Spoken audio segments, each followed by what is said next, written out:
மகள ரீசெண்டாக நாங்கள் அப்லோட் பண்ண வீடியோஸில் நிறைய பேர் கமெண்ட் பண்ணியிருந்தது SP125 ரிவ்யூ போடுங்க ப்ரோ, SP125 நல்லா இருக்கும், SP125 பெட்டராக இருக்கும் bro, underrated one SP125 bro, இந்த மாதிரி நிறைய பேர் நிறைய விஷயம் சொல்லியிருந்தீங்க. ஏன் இவ்வளோ பேர் SP125 பற்றி கேட்டிருக்காங்க அப்படின்னு எங்களுக்கு ஒரு கேள்விக்குறி. அப்படி அந்த பைக்கில் என்ன ஸ்பெஷல் யோசிச்சுட்டு இருக்க டைமில் ஹோண்டா ஒரு அப்டேட் கொடுக்குறாங்க. SP125 புதுசாக அப்டேட் பண்ணி கொண்டு வராங்க. அந்த அப்டேட் பண்ண மோட்டார் சைக்கிள் தான் இன்றைக்கி நம்ம கூட இருக்குது, ஹோண்டா SP125.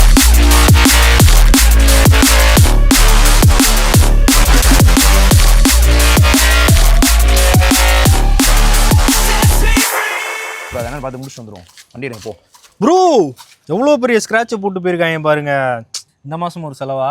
சரி விடுங்க, ஈஸியாக சரி பண்ணிக்கலாம் ப்ரோ. அதை எப்படி ப்ரோ பண்ண முடியும்? பெயிண்ட் தான் ப்ரோ பண்ணாலுமே ஒரிஜினல் ஷேடு வருமானு தெரியலையே. நீங்கள் பெயிண்ட் பண்ணனாலும் பட்ஜெட்லேயே ஒரிஜினல் ஷேடு வருமா பெயிண்ட்டும் பண்ணிக்கலாம், ஸ்க்ராட்ச் ரிமூவ் பண்ணாலும் பண்ணிக்கலாம். என்ன ப்ரோ சொல்றீங்க? மதுரையிலையா? மதுரையில தான். எங்க ப்ரோ? கார்ல இருக்க ஸ்கிராட்ச் ரிமூவ் பண்றதுக்காண்டி நாங்க போன ஸ்பாட் தான் turtle wax car care studio Madurai. இவங்க வந்து TN59 டிரான்ஸ்னு சொல்லி OE பெயிண்ட் பூத்தும் மதுரையில வச்சிருக்காங்க. பர் பேனல் 4000 rupees இருந்து பெயிண்ட் பண்ணி கொடுக்குறாங்க. அதே மாதிரி கலர் மேட்சும் ப்ராப்பரா பண்றாங்க. அதே மாதிரி உங்க காரை ப்ரொடெக்ட் பண்ற மாதிரி ceramic coating, refine coating, car wash, அதுக்கப்புறம் ஆக்சசரிஸ் எல்லாமே டர்ட்டில் வேக்ஸ் ஸ்டுடியோல பண்ணிட்டு இருக்காங்க. உங்க காருக்கு பெயிண்டிங் எதுவும் பண்ணும் இல்ல உங்க கார்ல சின்ன சின்ன ஸ்கிராச்சஸ் இருக்கு அதை கிளியர் பண்ணணும்னு நினைச்சீங்க அப்படின்னா டர்ட்டில் வேக்ஸ் ஸ்டுடியோவையும் TN59 டிரான்ஸையும் கான்டாக்ட் பண்ணுங்க. மக்களை நம்ம கூட the all new 2025 Honda SP125 இருக்கு. இந்த பைக் ஒரு ப்ராப்பர் கம்யூட்டர் சொல்லலாம். பட் இப்போ இந்தியன் மார்க்கெட் போனோம் அப்படின்னா 120cc மேக்ஸிமம் பைக் ஸ்போர்ட்ஸ் கம்யூட்டராக தான் இருக்குது. ஸ்போர்ட்ஸ் லுக்கிங்கில் இருக்கும், ஸ்போர்ட்ஸ் ப்ரொப்போர்ஷனில் இருக்கும், பட் ப்ராப்பர் கம்யூட்டராக இருக்காது. ஒன்லி ப்ராப்பர் கம்யூட்டர் 120cc அப்படின்னா நம்ம வந்து ஹோண்டா SP125 சொல்லலாம். இந்த டிசைனில் இது வந்து ப்ராப்பர் கம்யூட்டராக இருக்கும், இந்த ப்ரொப்போர்ஷனில் இது ப்ராப்பர் கம்யூட்டராக இருக்கும். ஃபேமிலி யூசேஜுக்கு பெட்டராக இருக்கும்னு சொல்லலாம். அது மட்டும் இல்லாமல் இப்போ இந்த புது 2025 எடிஷனில் நிறைய விஷயங்களை புதுசாக லோட் பண்ணியிருக்காங்க. செக்மெண்ட்டில் ஒரு டிஃப்ரென்ஸை கிரியேட் பண்ணுற மாதிரி கொண்டு வந்திருக்காங்கன்னு சொல்லலாம். இந்த புது ஹோண்டா SP125 பற்றி இன்ட்ரெஸ்டிங்கான விஷயம் நிறைய இருக்குது. இந்த வீடியோ ஃபுல்லாக பாருங்கள், ஒரு கிளியர் கிளாரிஃபிகேஷன் கிடைக்கும்.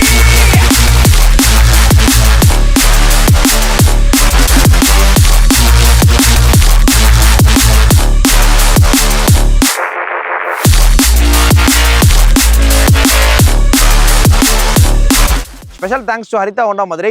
இந்த SP125 நமக்கு ரிவ்யூ கொடுத்தது அவங்க தான். உங்களுக்கு புது SP125 இல்லை புது ஆக்டிவ் 125 இல்லை புது SP160 பற்றி பார்க்கணும்னு நினச்சிங்கன்னா ஹரிதா ஹோண்டாவில் அந்த மாடல் அவைலபிளாக இருக்குது. நீங்கள் போனால் செக் பண்ணி பார்க்கலாம். இதை தவிர்த்து வேறு ஏதாவது ஹோண்டா பைக் பற்றி உங்களுக்கு என்கொயரி அப்படின்னா அவங்களை காண்டாக்ட் பண்ணுங்கள். அவங்களோட காண்டாக்ட் டீடைல்ஸ் டிஸ்கிரிப்ஷனில் இருக்குது, செக் பண்ணி பாருங்கள். இந்த புது SP125 ஒரு சில விஷயங்களை மாற்றிருக்காங்க. அதில் மெயினாக தெரிகிற விஷயம் ஹெட்லைட்டுன்னு சொல்லலாம். LED head Lamb's with LED DRL. இந்த ஹெட்லைட்டோட டிசைனை கொஞ்சம் சேஞ்ச் பண்ணியிருக்காங்க, கொஞ்சம் சின்னதாக இருக்குன்னு சொல்லலாம். அதுக்கப்புறம் விண்ட்ஸ்க்ரீன் டீசெண்டான சைஸில் இருக்குது. ஹோண்டாவோட பேட்ச் நம்பர் வெயிட் ஹோல்டர் வந்துருது. ஹாலோஜன் பல்ப் இண்டிகேட்டர்ஸ் தான் கொடுத்துருக்காங்க. பார்க்குறது கொஞ்சம் பெருசாக இருக்குது, பிகாஸ் அந்த கம்யூட்டர் ப்ரொப்போர்ஷனில் இருக்கனால அது கொஞ்சம் ஆப்டாக தான் இருக்குது. இதுக்கு வந்து LED கொடுத்தாலும் இன்னும் டிஃப்ரெண்ட்டாக இருக்கும். இந்த ஹாலோஜனே வந்து எனக்கு தெரிஞ்சு இந்த டிசைன் லாங்குவேஜுக்கு இது சூட்டபுளாக தான் இருக்குன்னு சொல்லணும். ஃப்ரண்ட்டில் ஒரு விஷயம் என்னன்னா நல்லா லென்த்தாக கொடுத்துருக்காங்க. அதனால் ரெய்னி டேஸ்னாலும் உள்ள சேரோ சகதி அடிக்காதுன்னு சொல்லலாம். ஃப்ரண்ட் டெலஸ்கோபிக் ஃபோக்ஸ் கொடுத்துருக்காங்க. சஸ்பென்ஷனோட கம்ஃபர்ட்டை கொஞ்சம் இம்ப்ரூவைஸ் பண்ணியிருக்காங்க இந்த புது வெர்ஷனில். ஃப்ரண்ட் டயரில் நிறைய விஷயங்கள் ஸ்பெஷல். ஃபர்ஸ்ட் இது மேக்ஸிஸ் பிராண்டோட டயர்ஸ் வந்து ஸ்டாக்லேயே கொடுக்குறாங்க. And 80/100 section wheels, 18 inches alloy wheel. 17 inches தான் பார்த்துருப்போம், 18 inches அலாய் வீல் கொடுக்குறாங்க. 18 inches அலாய் வீலாக கொடுத்தது நல்ல விஷயம். பட் டயரோட சைஸை 90/19 கொடுத்துருந்தாங்கன்னா இன்னும் சூப்பராக இருந்திருக்கும். டிஸ்க் வேரியன்ட்ல ஃப்ரண்ட்ல 240mm டிஸ்க் வருது, ரியர்ல 130mm ட்ரம் கொடுக்குறாங்க. இந்த பைக்கோட கிரவுண்ட் கிளியரன்ஸ் 160mm. 160mm போது சிட்டி ரோட்ஸ்ல ஓட்டுறதுக்கு பெட்டராக தான் இருக்கும். 160 கீழே தட்டுற இஷ்யூலாம் இருக்காது. அதே மாதிரி இந்த பைக்கோட சிப்ளிங் வெர்ஷன் SP160 இருக்கு. அந்த பைக்ல இந்த இன்ஜின் கீழே ஒரு கவுலிங் பண்ணிருப்பாங்க, அது பார்க்கறதுக்கு ஸ்போர்ட்டியரா இருக்கும். பட் இந்த பைக்ல அந்த விஷயம் மிஸ் ஆகுது, கொஞ்சம் ஓப்பன்டா இருக்கு. அதை வந்து ஒரு மினி சைஸ்ல கொடுத்தா கூட நல்லா இருந்திருக்கும். அதுக்கப்புறம் ஃபுட் பெக்ஸ், பிரேக் லீவர் எல்லாமே நார்மலா ஒரு கம்யூட்டர் பைக் எப்படி இருக்கணுமோ அது அந்த மாதிரி டிசைன் பண்ணிருக்காங்க. இன்ஜின் வந்து 124cc இன்ஜின், 124cc 4 valve ஏர் கூல்டு இன்ஜின் கொடுத்துருக்காங்க. 5 speed கியர் பாக்ஸோட வருது. 10.7 horsepower, 10.9 Nm டார்க் ப்ரொடியூஸ் பண்ணக்கூடிய இன்ஜின். இந்த இன்ஜினோட பவர் வந்து லினியரா இருக்கும், நல்ல மைலேஜ் கொடுக்குற மாதிரி தான் டியூனிங்ஸ் இருக்கும். பட் அதே மாதிரி காம்படிட்டிவாக இருக்கும்னு சொல்லலாம். மிச்ச 125cc மோட்டார் சைக்கிளோட காம்படிட் பண்ணுற ரேஞ்சில் தான் அந்த பவர் டெலிவரி இருக்கும். இந்த பைக்கோட இன்ஜின் எப்படி பர்ஃபார்ம் பண்ணுது அப்படின்றத லேட்டாக பார்க்கலாம். பட் இந்த இன்ஜினை பற்றி சிம்பிளாக ஒரு விஷயத்தில் நான் நரேட் பண்ணோம் அப்படின்னா இட்ஸ் சாஃப்ட் அண்ட் ஸ்மூத். இந்த 2 வார்த்தையில் இந்த இன்ஜினை வந்து நான் நரேட் பண்ணுவேன். எந்த பைக்கை நம்ம ஓட்டினாலும் இந்த பைக்கோட ரெஃபைன்மெண்ட், அந்த இன்ஜின் ரெஃபைன்மெண்ட் வந்து வேறு எந்த பிராண்ட்லையும் நம்மளால் ஃபீல் பண்ண முடியாது. இது வந்து ஓவர் எக்ஸாஸ்லேஷன் கிடையாது. கண்டிப்பாக ஹோண்டா பைக் வந்து நீங்கள் இது வரைக்கும் ஓட்டினது இல்லை அப்படின்னா கண்டிப்பாக ஹோண்டா பைக்கை ஒரு டெஸ்ட் டே எடுத்து பாருங்கள். Then you will feel the difference. இதை நான் ஃபீல் பண்ணேன், அதனால ஷேர் பண்ணுறேன். அதுக்கப்புறம் இந்த இடத்துல ஹோண்டாவோட பேட்ச் வந்துருது. இது கிரே கலர் ஆப்ஷன். இந்த பைக் என்னென்ன கலர் ஸ்கீம்ல அவைலபிளாக இருக்குது அப்படின்றத ஸ்க்ரீனில் பார்க்கலாம். அதில் உங்களுக்கு எந்த கலர் பிடிச்சிருக்கு அப்படின்றத கமெண்ட்ஸ் சொல்லுங்கள். இப்போ புதுசாக கிராஃபிக்ஸும் அப்டேட் பண்ணியிருக்காங்க. பட் இந்த கிரேல வந்து பெருசாக கிராஃபிக்ஸ் எதுவும் அவங்க லோட் பண்ணல. இந்த இடத்துல SP125 கிராஃபிக்ஸ் வந்துருது. பிளாஸ்டிக்கோட குவாலிட்டிஸ் நல்லா இருக்கு. அதுக்கப்புறம் இந்த பைக்கில் கிக்கரும் வந்துருது. பிகாஸ் கம்யூட்டர் பைக்கில் அதுக்கு அந்த மாதிரி கிக்கரும் கொடுத்துருக்காங்க. இந்த இன்ஜின் வந்து மேக்ஸிமமாக உங்களுக்கு ஒரு 55 to 60 km வரைக்கும் மைலேஜ் கொடுக்கும். நல்ல எஃபிஷியன்டான இன்ஜின் தான். நீங்கள் ஃபேமிலி யூசேஜுக்கு அதிகமான மைலேஜ் தரமாக பைக் பார்த்துட்டீங்கன்னா இந்த SP125 செக் பண்ணி பாருங்க. நான் திரும்ப ஒரு விஷயத்த சொல்கிறேன், இது கம்யூட்டர் பைக்னு. பிகாஸ் அந்த கம்யூட்டர் பைக் எப்படி இருக்குமோ அதுக்கு தகுந்த மாதிரி தான் டிசைன் பண்ணியிருக்காங்க. இந்த எக்ஸாஸ்ட் கேன் பார்த்தீங்கன்னா தெரியும் உங்களுக்கு, நார்மலான பைக்கில் இருக்க மாதிரி தான் கொடுத்துருக்காங்க. மேலே வந்து மெட்டல் பிளேட்டிங் பண்ணியிருக்காங்க, அது வந்து ஹீட் ப்ரொடக்ஷன் பிளேட்ஸ்னு சொல்லுவாங்க. அப்புறம் பின்னாடி உட்காரவங்களுக்கு ஃபுட் பேக்ஸ் வந்து நல்லா முன்னாடி கரெக்டாக கொடுத்துருக்காங்க. அது ரப்பர் ஃபுட் பேக்ஸ், நார்மலான ரப்பர் ஃபுட் பேக்ஸ் தான். ட்வின் ஷாக் சஸ்பென்ஷன் வந்து கொடுத்துருக்காங்க. ட்வின் ஷாக் தான், மோனோஷாக் கிடையாது, ட்வின் ஷாக் தான். ஹோண்டால வந்து அந்த கம்ப்யூட்டர் செக்மெண்ட்ல யூனிகார்ன்ல தான் மோனோஷாக் சஸ்பென்ஷன் வருது. அதை விட்டா SP160ல மோனோஷாக் வரும். இந்த மாதிரி 125cc வந்து ட்வின் ஷாக் தான் கொடுக்குறாங்க. ஓகே, சஸ்பென்ஷன் கம்ஃபர்ட் வந்து ஒரு 85% கம்ஃபர்ட் ஸ்டேட் தான். அந்த 15% ஸ்டிஃபர் பார்ட்ல தான் இருக்கு. அந்த ஸ்டிஃபுமே ஒரு மாதிரி ஸ்மூத்தான ஸ்டிஃபா தான் இருக்கு. ரொம்ப இம்பாக்ட் நமக்கு தெரியல. ஹோண்டா பைக்கோட இன்ஜின் ரெஃபைன்டுன்னு சொல்லிட்டேன், சஸ்பென்ஷன் கம்ஃபர்ட் ஸ்டேட்ல தான் இருக்கும். அந்த ரைடிங் போஸ்டரு, அந்த ஹேண்ட் கிரிப்பை நம்ம பிடிக்கும் போது கூட அந்த ஒரு கம்ஃபர்ட்னஸை வந்து ஃபீல் பண்ண முடியும். அதை நான் ஃபீல் பண்ணது உங்களுக்கு ஷேர் பண்ணுறேன். ரியர் டயர்ஸ் வந்து 100/80 செக்ஷன் வீல்ஸ் வந்து கொடுத்துருக்காங்க. Rear tyres okay. அதே மாதிரி 18 இன்ச்சஸ் அலாய் வீல் மேக்ஸஸ் தான், ரெண்டுமே 18 இன்ச்சஸ் தான். இது கொஞ்சம் SP சீரிஸ் மூலம் கொஞ்சம் டிஃப்ரெண்ட்டாக இருக்கும். அதுக்கப்புறம் டெயில் லேம்ப் வந்து கொஞ்சம் ரிவைஸ் பண்ணியிருக்காங்க. SP160லேருந்து கொஞ்சம் ஷேர் பண்ண மாதிரி இருக்குது. இண்டிகேட்டர்ஸ் வந்துருது, நல்லா லென்த்தான டெயில். அதுக்கப்புறம் number plate holder, number plate light வந்துருது. கிராப் ஹேண்டில், டீசென்டான கிராப் ஹேண்டில், நல்லா ஸ்ட்ராங்காக பிடிச்சிக்கலாம், குவாலிட்டியாகவும் இருக்குது. சீட்ஸ் மேட்டர்ஸ், நல்லா லாங்கான சீட்ஸ், வைடான சீட்ஸ், விட்டும் அதிகம், லென்த்தும் அதிகம். என் ஃபேமிலியில் 3 பேர் கம்ஃபர்டபுளாக போகிற மாதிரி ஒரு பைக் வேணும் அப்படின்னு நினைக்கிறீங்கன்னா இந்த SP160 நல்ல ஆப்ஷனாக இருக்கும். ரெக்ஸனோட குவாலிட்டி வந்து சாஃப்டர் சைடில் தான் இருக்குது, பட் கிரிப்பியாக இருக்கும்னு சொல்லலாம். உட்காந்தோம்னா கிரிப்பாக இருக்கும், வழுக்காது. இந்த ஸ்டாக் சீட்ஸ் உங்களுக்கு வேணா சீட் கவர் நீங்கள் சேஞ்ச் பண்ணிக்கோங்க. அதே மாதிரி ஃபோம் வந்து இந்த பைக்கை ஓட்டுறவங்களுக்கு நல்ல கம்ஃபர்டபுளான ரேஞ்சில் கொடுத்துருக்காங்க. இங்கே பின்னாடி உட்காரவங்களுக்கு அதை கம்பேர் பண்ணும்போது கொஞ்சம் கம்மியாக இருக்குது. அதே மாதிரி லேடிஸ் ஃபுட் ஸ்டெப் ஸ்டாக்லேயே வந்துருது. சாரி கார்டில் பிளாஸ்டிக் ஃபில்லிங் பண்ணியிருக்காங்க. ஓகே, இந்த பைக்கோட ஓவரால் டிசைனை வச்சு நம்ம பார்க்கும்போது இது வந்து ஒரு ஃபேமிலி கம்யூட்டர் அப்படின்னு சொல்லலாம். டேங்க் கெப்பாசிட்டி வந்து 11.2 லிட்டர்ஸ் வந்து கொடுத்துருக்காங்க. 11.2 லிட்டர்ஸ் அப்படின்றது டெய்லி சிட்டி கம்யூட் பண்ணுறவங்களுக்கு போதுமான டேங்க் கெப்பாசிட்டி தான். பிகாஸ் இந்த பைக் எடுத்து நம்ம லாங் டிரைவ் போகிறது இல்லை. அதனால இந்த 11.2 லிட்டர்ஸ் போதுமானதாக இருக்கும். சுவிச்சஸ் எல்லாமே கொஞ்சம் ரிஃபைன் பண்ணியிருக்காங்க. இங்கே 4 ஏரோ பட்டன் வந்துருது, பாஸ் லைட்டு, ஹார்ன் வந்து டிப்பிக்கலாக ஒரு கம்யூட்டர் பைக் ஹார்ன் தான். இண்டிகேட்டர் சுவிட்ச், அதை யூஸ் பண்ணுறதுக்கே நல்லா கிரிப்பியாக இருக்குது. கொஞ்சம் பெருசாக இருக்கனால ஈஸியாக யூஸ் பண்ண முடியுது. ரன்னிங்கில் நம்ம யூஸ் பண்ணால் கூட ஈஸியாக யூஸ் பண்ண முடியும். And ideal start and stop system இந்த பைக்கில் புதுசாக கொடுத்துருக்காங்க. அது கில் சுவிட்ச் டைப்பில் கொடுத்துருக்காங்க. பட் இந்த பைக்கில் கில் சுவிட்ச் கிடையாது, பட் செல்ஃப் ஸ்டார்ட் இருக்குது. இந்த சுவிட்ச் எப்படி ஒர்க் ஆகுதுன்னா, மேலே ப்ரெஸ் பண்ணிங்கன்னா ஆஃப், அடுத்து ஆன், அடுத்து லாங் ப்ரெஸ் பண்ணிங்கன்னா செல்ஃப் ஸ்டார்ட். ஸோ இந்த மாதிரி கொடுத்துருக்காங்க. இந்த புது SP125ல மேஜர் அப்டேட்டு இந்த பைக்கோட கிளஸ்டர் தான். TFT கிளஸ்டர் கொடுத்துருக்காங்க. வாங்க பார்க்கலாம். கிளஸ்டர் பார்த்தோன்னா 4.2 இன்ச்சஸ் TFT கிளஸ்டர் கொடுத்துருக்காங்க. இந்த ஹோண்டான்ற UI நல்லா இருக்குது. நிறைய ரீட் அவுட்ஸ் இருக்குது. மேலே எக்கனாமி மீட்டர் இருக்குது, 12,000 RPM வரைக்கும் டாக்கோமீட்டர்ஸ் இருக்குது, gear position indicator, side stand cut off sensor, fuel gauge level, side indications, அதுக்கப்புறம் கீழே வந்து ட்ரிப் கம்ப்யூட்டர்ஸ்லாம் பார்க்கலாம். அதுக்கு இந்த சைடில் ஒரு 4 ஏரோ பட்டன் கொடுத்துருக்காங்க. ஃபஸ்ட்டு டவுனராக ப்ரெஸ் பண்ணோன்னா ஃபஸ்ட்டு டோட்டல், அதாவது ஓடோமீட்டர் காமிக்குது. அண்ட் இன்ஸ்டன்ட் ஃபியூல் எக்கானமி இந்த மாதிரி காமிக்குது டிஃப்ரெண்ட்டாக. ட்ரிப் ஏல எவ்வளோ மைலேஜ் கொடுத்துருக்கு அப்படின்றத காமிக்குது. அதே மாதிரி ட்ரிப் ஏல ஆவரேஜாக எவ்வளோ மைலேஜ் கொடுத்துருக்கு அப்படின்றத காமிக்குது. இன்ஸ்டண்ட்டாகவும் காமிக்குது, ஆவரேஜும் காமிக்குது. ட்ரிப்பியில் அதே மாதிரி instant economy and average economy, average speed காமிக்குது அண்ட் ஓடோமீட்டர். இந்த ரீட் அவுட் எல்லாமே கீழே வந்துடுது. அண்ட் சைடில் வந்து ப்ளூடூத் கனெக்டிவிட்டிக்குரிய இன்ஃபர்மேஷன்ஸ்லாம் இருக்குது. மொபைலோட சிம்பிள்லாம் இருக்குது பார்த்தீங்களா. ஹோண்டா ரோட் சின்க்ன்ற ஆப்பை டவுன்லோட் பண்ணி நீங்கள் மொபைலை பேர் பண்ணிக்கலாம். பேர் பண்ணோம்னா ப்ளூடூத் வந்து நீங்கள் எனேபிள் பண்ணிக்கலாம். இப்போ செட்டிங்ஸ், ஃபஸ்ட்டு ஃபியூலோட சிம்பிள் காமிக்குது. அதுக்குள்ளே போனோம்னா ஃபியூல்ன்றது வந்து இங்கே ஃபியூல் கேஜ் லெவலில் காமிக்கட்டுமா, இல்லை அப்படின்னா ரேஞ்ச் காமிக்கணுமா அப்படின்றத காமிக்குது. இப்போ ரேஞ்சுன்னு செட் பண்ணிங்கன்னா இங்கே எவ்வளோ தூரம் போகலாம் அப்படின்றத காமிக்கும். அதாவது டிஸ்டன்ஸ் டு எம்டி அதை நீங்கள் செட் பண்ணிக்கலாம். And then trip A meter உங்களுக்கு காமிக்கணுமா, ட்ரிப் பி மீட்டரை காமிக்கணுமா, இல்லை ட்ரிப்பை ரீசெட் பண்ணணுமான்றதை இங்கே நீங்கள் செட் பண்ணிக்கலாம். இங்கே தான் விஷயமே இருக்குது. ஃபஸ்ட்டு செட்டிங்ஸ்குள்ளே போனோம்னா ஃபங்க்ஷன்ஸில் ட்ரிப் ஏ வந்து ஆட்டோ ரீசெட் ஆகிற மாதிரி செட் பண்ணிக்கலாம். எக்கானமி இண்டிகேட்டர் மேலே வேணுமா வேணாமன்றதை நீங்கள் செட் பண்ணிக்கலாம். டிஸ்பிளேக்குள்ளே போனால் டிஸ்பிளே டைப் பார், இப்போ இருக்குது பார் டைப்பு. இது சிம்பிள் அப்படின்னா சிம்பிள் எப்படி இருக்குன்னு பாருங்கள். இது சிம்பிளாக இருக்கும், ஆனால் எனக்கு பார் டைப் பிடிச்சிருந்துச்சி, அதனால் அதே வச்சுருவோம். பார் அண்ட் பிரைட்னஸ் வந்து ஆட்டோவும் வச்சுக்கலாம், மேனுவலாகவும் வச்சுக்கலாம். 8 பிரைட்னஸ் கொடுத்துருக்கோம். பிரைட்னஸ் உண்மையாகவே சூப்பராக இருக்குது. அண்ட் தீம் வந்து லைட்டு, டார்க்கு, ஆட்டோ, மேக்ஸிமம் பெரிய பைக்ஸில் இருக்க விஷயங்கள்லாம் இதில் இருக்குது. ஃபேவரட் இன்ஃபர்மேஷன்ஸ் இதுக்குள்ளே என்னென்ன வேண்டதை நீங்கள் செட் பண்ணிக்கலாம். செட் பண்ணிங்கன்னா முன்னாடி எடுத்தோன்னே உங்களுக்கு வரும். அண்ட் தென் ஜென்ரலில் போனால் date and time, unit restore பண்ணிக்கலாம். டிஃபால்ட்டை ப்ளூடூத் பேரிங் அதை வந்து நீங்கள் இங்கே பண்ணிக்கலாம். And service maintenance, periodic maintenance, எத்தனை கிலோமீட்டரில் கொடுக்கணும், எந்த மந்தில் கொடுக்கணும், எந்த வருஷத்தில் கொடுக்கணும் அப்படின்றத காமிக்கும். அண்ட் தென் ஆயில் சேஞ்ச் எத்தனை கிலோமீட்டரில் பண்ணணும், எந்த மந்த், இயர் எல்லாத்தையும் காமிக்கும். சூப்பர். பேட்டரி வால் காமிச்சிருது, வார்னிங் இன்ஃபர்மேஷன்ஸும் காமிக்கும். பரவாயில்ல, சின்ன கிளஸ்டராக இருந்தாலும் ஆக்சஸ் பண்ணுறதுக்கு ஈஸியாக இருக்குது, இன்ஃபர்மேட்டிவாக இருக்குது, ஃபீச்சரிஸ்டிக்காகவும் இருக்குன்னு சொல்லலாம். இப்போ ஆஃப் பண்ணோம் அப்படின்னாலும் ஹோண்டாவோட லோகோ வருது.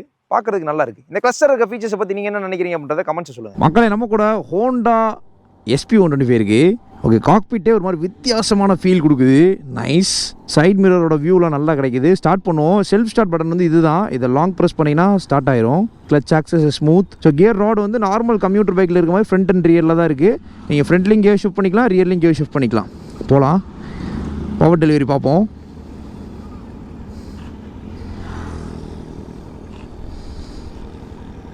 ₹1100 moving RPM.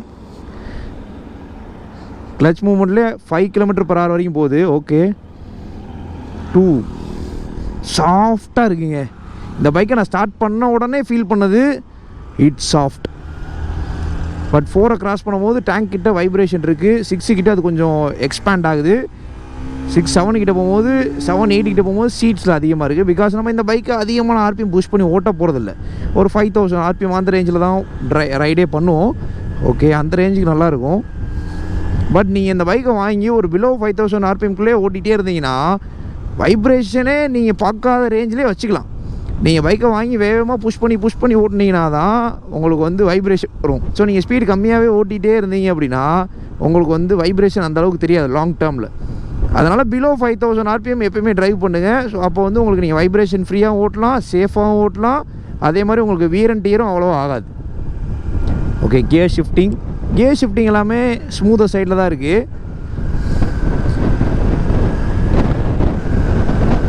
O, throttle response is கிறிஸ்பாக இருக்குது. ஓகே, நல்லா க்ரூஸ் பண்ண முடியுதுங்க. கம்ப்யூட்டர்னாலும் ஓகே, இது ஒரு மாதிரி வித்தியாசமான ஃபீல் கொடுக்குது. இந்த ரைடிங் போஸ்டரே வந்து ஒரு கம்ஃபர்டபுளான ஸ்டேட்டில் இருக்குது. கம்ஃபர்ட்டாக உட்காந்து ஈஸியாக க்ரூஸ் பண்ணுற மாதிரி இருக்குது. ஸோ அதனால் டெய்லி சிட்டிக்குள்ளே ஓட்டுறதுக்குலாம் ரொம்ப ஹேசல் ஃப்ரீயாக இருக்கும்னு சொல்லலாம். நிறைய பேர் இந்த பைக்கை பற்றி கேட்டிருந்தீங்க. இந்த பைக்கில் நிறைய விஷயங்கள் ஸ்பெஷலாக நானும் பார்த்தேன். ஸோ அதெல்லாமே இந்த வீடியோவில் ஷேர் பண்ணிக்கிட்டே இருக்கேன். இந்த பைக்கை ஃபஸ்ட் ரிவ்யூக்கு வாங்கினோடனே ஃபஸ்ட்டு ஸ்டார்ட் பண்ணோடனே சாஃப்டாக ஸ்டார்ட் ஆச்சு. அதுக்கப்புறம் gear shifting, clutch access, throttle எல்லாமே ஒரு மாதிரி சாஃப்டாக சைட்லேயே இருந்துச்சு. ஓகே அப்படின்னு சொல்லிட்டு கியர் ஷிஃப்ட் பண்ணிட்டு மூவ் பண்ணுறேன். அதுவும் சாஃப்டாக இருக்குது. 4000 5000 வரைக்கும் சாஃப்டாக இருக்குது. ஸோ இந்த இடத்துல பாருங்கள், 5th கியரை போட்டு ஒரு 40ல் கூட நம்ம ஸ்லோ பண்ணிவிட்டு அகைன் கொடுத்தோம் அப்படின்னா ஈஸியாக போகுது. ஸோ இது எல்லா ரேஞ்சுமே எனக்கு வந்து சாஃப்ட் அண்ட் கம்ஃபர்டபுள் அப்படின்ற ஃபீல் மட்டும்தான் இருக்குது. ஸோ அதை நான் ஃபீல் பண்ணது. இது என்னோட பர்சனல் ஒப்பீனியன். நீங்களும் ஓட்டி பாருங்கள், உங்களுக்கு என்ன தோணுது அப்படின்றத சொல்லுங்கள். 0 to 60 பார்க்கலாம். 3, 2, 1 கோ.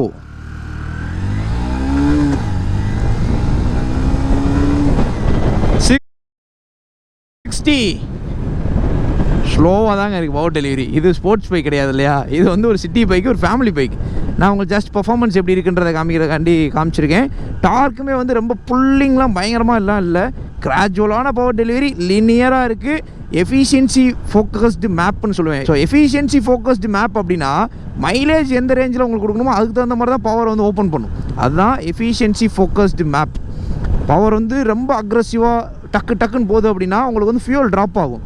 அது ஃபியூல் ட்ராப் ஆச்சுன்னா நல்லா மைலேஜ் கொடுக்காது. இந்த பைக்கில் நீங்கள் 65க்கு மேலே மைலேஜ் எடுக்கலாம் நீங்கள் ஓட்டுறதை பொறுத்து. 55லேருந்து 65, 70 கூட எடுக்கலாம். அது வந்து நீங்கள் ஓட்டுற உங்களோட ரைடிங் கண்டிஷனை பொறுத்தது. ஸோ அதனால் இந்த பவர் டெலிவரி அந்த மைலேஜ் கொடுக்குறதுக்கு தகுந்த மாதிரி ரெடி பண்ணியிருக்காங்கன்னு என்னோட கருத்து. ஓவராலாக இந்த பைக்கோட ரைட் கன்க்ளூஷனை பற்றி சொல்லணுன்னா கம்ஃபர்டபுளான ஒரு பைக், சாஃப்டான ஒரு பைக். ஃபஸ்ட்டு ஹோண்டா பைக் வந்து யூனிகார்ன் தான் நான் வந்து அந்த கம்ப்யூட்டர் பைக் ஓட்டுறேன். அவ்வளோ சாஃப்டான ப்ளஸ்னஸை ஃபீல் பண்ணுறேன். அதுக்கப்புறம் எல்லா பைக்குமே அந்த ரேஞ்சில் தான் இருக்குது. ஈவன் ஷைன் 125 இருக்கட்டும், SP125 இருக்கட்டும், SP160 இருக்கட்டும், எல்லாமே அப்படி தான் இருக்குது. ஸோ இதுலேருந்து என்ன தெரிய வருதுன்னா ஹோண்டாவோட ஸ்டாண்டர்ட் இது தான். ஸோ கஸ்டமர் வந்து சாஃப்டாக, கம்ஃபர்டபுளாக, ரிலையபிளாக அந்த பைக்கை யூஸ் பண்ணணும் அப்படின்ற ஒரு ஸ்டாண்டர்டில் தான் பில்ட் பண்ணுறாங்க. உங்களோட பிக் விங் மோட்டர் சைக்கிள் எடுத்துக்கிட்டாலும் அப்படி தான் இருக்கும். ஸோ இப்போ நான் வந்து ஒரு பைக் வாங்கணும், பட் அதில் கம்ஃபர்ட் அதிகமாக இருக்கணும் அப்படின்னா கண்டிப்பாக நான் போய் ஹோண்டா பைக் தான் ப்ரிஃபர் பண்ணுவேன். அதுதான் என்னோட ஃபஸ்ட்டு சாய்ஸாக இருக்கும். ஏன்னா நாங்கள் நிறைய மோட்டர் சைக்கிள் பார்க்குறோம். அதில் எனக்கு ரொம்ப ஃபேவரட்டாக, கம்ஃபர்டபுளாக, ரொம்ப எஃபோர்ட்லெஸ்ஸாக ஓட்டணும்னு நினைக்கிறேன்னா ஹோண்டாவை தான் நான் ப்ரிஃபர் பண்ணுவேன். ஸோ இதுதான் என்னோட ரைட் கன்க்ளூஷன். உங்களோட கருத்துக்கள் என்ன அப்படின்றத கமெண்ட்ஸை சொல்லுங்கள். SP125 ergonomics. இந்த பைக்கோட சீட் ஹைட் வந்து 790 mm. ஈஸியாக தான் இருக்க போகுது. சீட் நல்லா லோ பொசிஷனாக தான் இருக்குது. நான் 5.8 feet, எனக்கு 2 ஃபுட்டுமே ஈவனாக பிளேஸ் ஆகிடுச்சு. அதே மாதிரி முட்டும் மடங்கி தான் இருக்குது. நல்லா இருக்குது, கம்ஃபர்டபுளாக இருக்குது, ஈஸி எர்கனாமிக்ஸாக இருக்குது. இந்த பைக்கோட வெயிட் வந்து 116 kg தான். அதனால் வெயிட் மேனேஜ்மெண்ட் ரொம்பவே ஈஸின்னு சொல்லலாம்.